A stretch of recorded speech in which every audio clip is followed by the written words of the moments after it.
I'm a suicidologist. There is such a thing, believe it or not. We have national, international associations, and I've done that since 2003 when my own wife died by suicide. I, in addition, have been a paramedic for about 30 years, and full-time I'm an educator at a college in the Twin Cities metro area for emergency medical services and health sciences.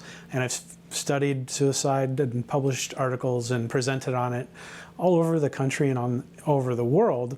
Minnesota is my home, and I have a soft spot, of course, for all communities in Minnesota. But suicide is a very, very serious public health problem.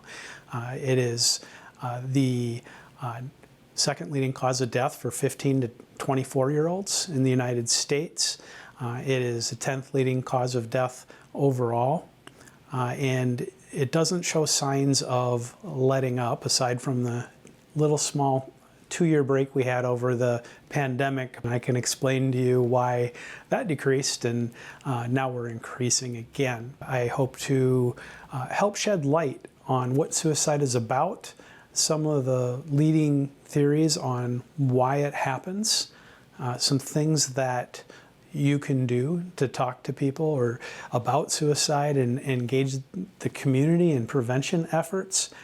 And my style is kind of a let things go where they go. So I'll tell my own story about my wife, and also my brother died by suicide as well.